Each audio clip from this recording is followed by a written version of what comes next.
Halo, halo, apa kabar? Assalamualaikum warahmatullahi wabarakatuh. Saya Harsun Arif, senang sekali bisa kembali menjumpai Anda semua. Perpecahan di tubuh ormas Islam terbesar di Indonesia, Nahdlatul Ulama, makin melebar. Di luar kubu Yahya Stakuf yang tetap mengklaim sebagai pengurus yang sah, dan kemudian Kiai Haji Zulfal Mustafa sudah ditunjuk sebagai pejabat Ketua Umum PBNU oleh rapat pleno. Kini muncul kubu baru yang mengklaim mereka sebagai Forum Kiai NU Jawa. Mereka mengancam akan membentuk pengurus PBNU tandingan dan sebagai tokohnya ini mereka menyebutnya bukan ketua umum atau apa, tapi sebagai tokoh pemersatunya adalah penyanyi dangdut Rhoma Irama.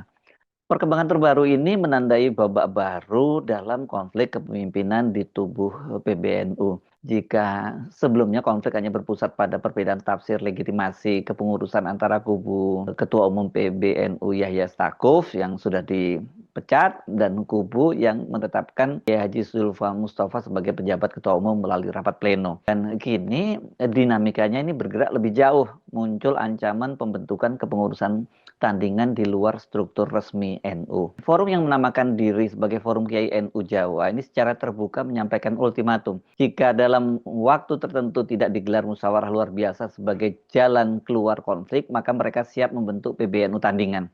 Pernyataan ini menjadi penting, bukan semata karena ancamannya, tetapi karena disampaikan oleh kelompok yang mengklaim membawa aspirasi Kiai-Kiai NU di wilayah Jawa. Ini basis historis dan kultural dari Nahdlatul Ulama. Dengan begitu konflik PBNU tidak lagi sebatas perdebatan administratif internal, melainkan mulai menyentuh legitimasi kultural, moral, dan sejarah NU sebagai jamiyah ulama. Apalagi kalau kita kemudian mengaitkannya dengan posisi dari para kiai sepuh dan mutasyar yang bertemu di Tebu Ireng gitu kan. Kan mereka juga tadinya menolak untuk dilakukan, atau sebenarnya bukan menolak, tepatnya mereka minta agar rapat pleno itu ditunda.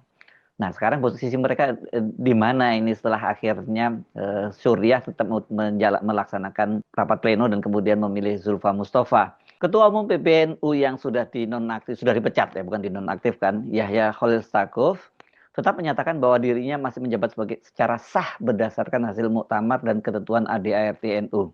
Kubu ini menolak keras hasil rapat pleno PBNU yang menetapkan Kiai Haji Zulfa Mustafa sebagai pejabat ketua umum. Kubu Yahya Stakuf menyatakan bahwa rapat pleno tersebut tidak memenuhi quorum karena hanya dihadiri sekitar 26% pengurus PBNU. Angka itu disampaikan oleh Yahya Stakuf dan juga dimuat di berbagai media yang menegaskan bahwa ketidakhadiran mayoritas pengurus merupakan bentuk penolakan terhadap agenda pemakzulan. Saya membacanya di Republika ini. Kubu Yahya Stakuf itu menyatakan bahwa mayoritas pengurus PBNU menolak pemakzulan dan memilih mengikuti seruan para kiai sepuh dan mutasar untuk menyelesaikan persoalannya melalui islah.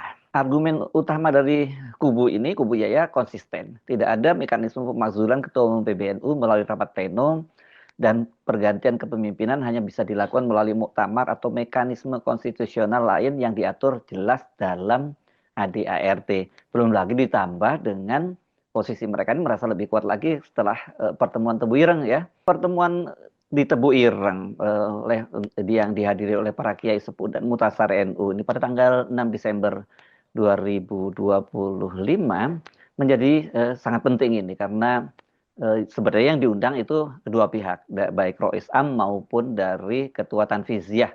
Tetapi pada waktu itu yang hadir Yahya Stakuf sebagai Ketua Tanfiziah hadir, tapi Rois Am yakni Kiai Miftahul Ahyar dan juga wakil Rois Amnya tidak hadir. Yang hadir hanya Suriah PBNU, yakni Profesor Muhammad Nuh.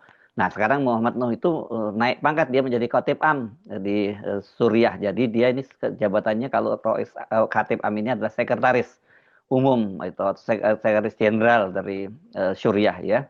Naik pangkat ini berarti Pak Muhammad Nuh ini. Nah, kepada media setelah pertemuan itu Yahya menyatakan dia bersyukur karena bisa menjelaskan duduk perkara konflik. Jadi dia yang menjelaskan itu, sementara dari kubu Suriah diwakili oleh Muhammad Nuh. Selain itu, Yahya juga membawa dokumen dan data untuk menjelaskan posisi kepemimpinannya dan menegaskan keterbukaan terhadap jalan islah. Sementara Muhammad Nuh pada waktu itu menyatakan bahwa itu sudah final keputusan dari Suriah untuk memecat Yahya Stakuf. Jadi memang tidak ketemu di situ ya Tetapi yang cukup menguntungkan kubu Yahya itu karena para kiai sepuh itu secara eksplisit menyatakan mereka tidak setuju dengan pemakzulan Yahya Stakuf karena dinilai itu melanggar aturan anggaran dasar dan rumah tangga dari NU. Tetapi sebenarnya sikap dari eh, para kiai sepuh dan mutasyar ini eh, bukan mendua lah, tapi di tengah-tengah karena mereka juga menyatakan agar dilakukan klarifikasi secara menyeluruh terhadap tudingan-tudingan pelanggaran yang dilakukan oleh Yahya Stakuf. Hanya saja kemudian poin yang ketiga ini yang menguntungkan Yahya Stakuf karena kemudian para kiai sepuh dan mutasar itu mereka meminta agar tidak dilaksanakan rapat pleno. Tapi kan kemudian Suriah tetap melaksanakan rapat pleno pada tanggal 9 dan 10 Desember dan keputusannya final. Yahya Stakuf itu sudah dipecat secara resmi, makanya kemudian dipilih seorang pejabat ketua umum. Yang menarik adalah sosok Zulfa Mustafa yang dikenal sebagai keponakan dari Kiai Ma'ruf Amin. Kiai Ma'ruf Amin ini mantan wakil presiden dan juga pernah menjadi Rois Am PBNU yang dia juga hadir di dalam pertemuan Tebu Ireng itu. Setelah Yahya Mustafa menyatakan bahwa dia sudah mendapat restu dari Ma'ruf Amin, ini kemudian muncul pernyataan dari keluarga Ma'ruf Amin, keluarga besar Ma'ruf Amin yang menyatakan bahwa bahwa Zulfa Mustafa itu atau tepatnya Kiai Ma'ruf Amin tidak pernah memberikan dukungan kepada Zulfa Mustafa karena Kiai Ma'ruf Amin sangat menghormati para kiai sepuh itu dikatakan, dan dengan begitu artinya ya Ma'ruf Amin bersama dengan kubu para kiai sepuh dan juga para mutasyar yang bertemu di Tebu Ireng itu menolak dilaksanakan rapat pleno. Kendati begitu, Suriah tetap jalan terus ini dan mereka merasa bahwa ya karena Suriah Rois Am ini adalah pemegang otoritas tertinggi di dalam organisasi, makanya dia berhak untuk melaksanakan pleno itu dan kemudian keputusannya final, yakni menjadikan Zulfa Mustafa sebagai pejabat ketua umum PBNU dan mandatnya adalah menyelenggarakan muktamar pada tahun 2026 nanti. Dengan begitu mereka merasa bahwa legitimasi keputusan pleno itu tidak bisa diperdebatkan. Kendati kubunya Yahya Stakuf menyatakan bahwa banyak sekali pengurus besar, para mutasyar dan juga organisasi otonom itu yang badan-badan otonom itu yang tidak hadir. Nah, di tengah polemik yang terjadi dan klaim mereka itu saling lebih sah, dan yang cukup menarik ini kan mereka itu juga menyelenggarakan rapat-rapatnya itu di gedung kantor PBNU ya di Jalan Kramat. Hanya saja biasanya ini rapatnya itu berbeda lantai saja begitu. Nah, ini kan luar biasa ya.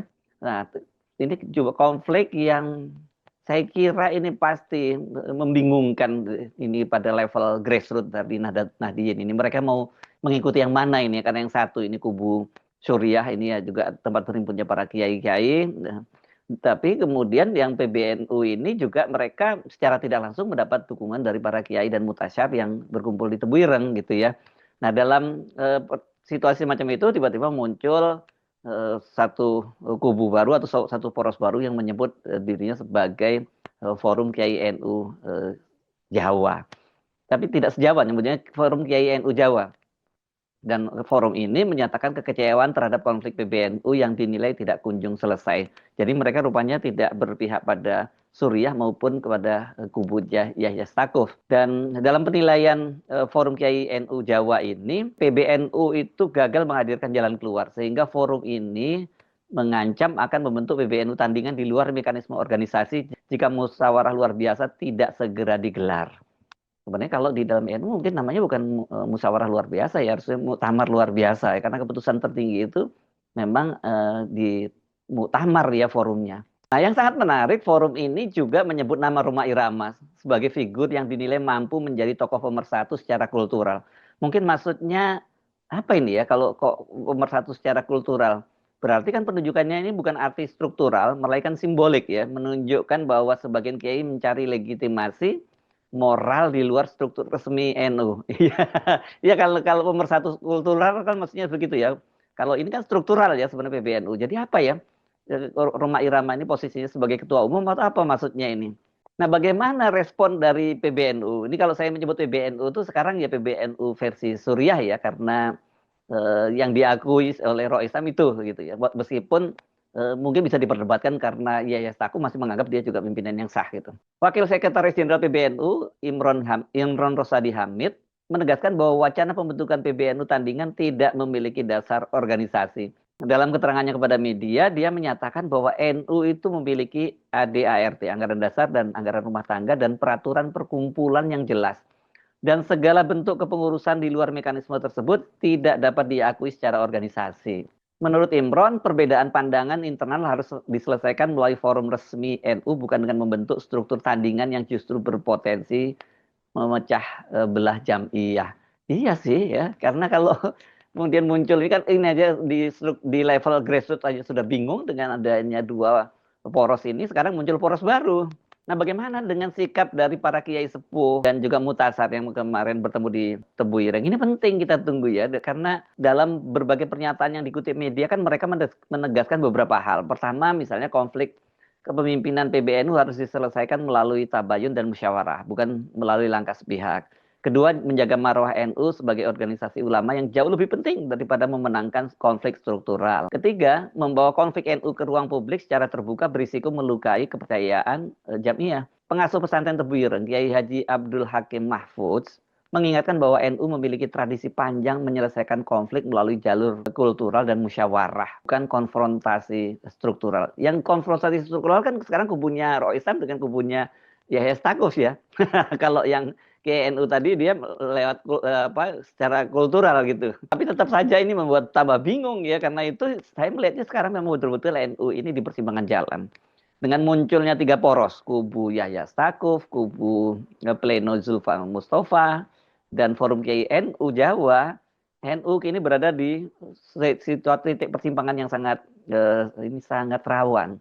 Persoalannya tidak lagi semata soal siapa yang sah secara administratif, tapi bagaimana NU menjaga tradisi, otoritas ulama, dan kepercayaan jamaah di tengah konflik elit. Ancaman PBNU tandingan meski ditolak secara organisasi menunjukkan bahwa konflik telah menyentuh lapisan bawah dan memicu keresahan kultural. Peran Kiai Sepuh dalam hal ini saya kira dan Mutasyar itu menjadi sangat menentukan.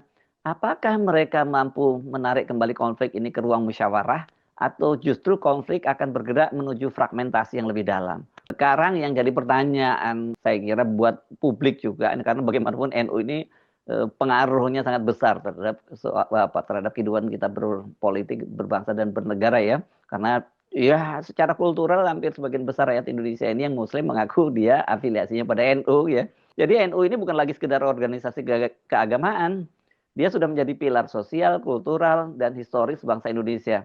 Karena itu konflik di tubuh NU bukan hanya urusan internal, tapi menyangkut stabilitas sosial yang lebih luas. Jadi publik ini menunggu apakah konflik ini akan berujung pada islah yang bermartabat, atau justru melahirkan presiden baru berupa kepengurusan tandingan di tubuh NU. Aduh, kalau sampai itu terjadi, ini benar-benar sangat memperhatikan kita semua ya. Dan karena jawaban atas pertanyaan itu akan menentukan arah NU ke depan. Saya Arif, sampai jumpa lagi. Wassalamualaikum warahmatullahi wabarakatuh.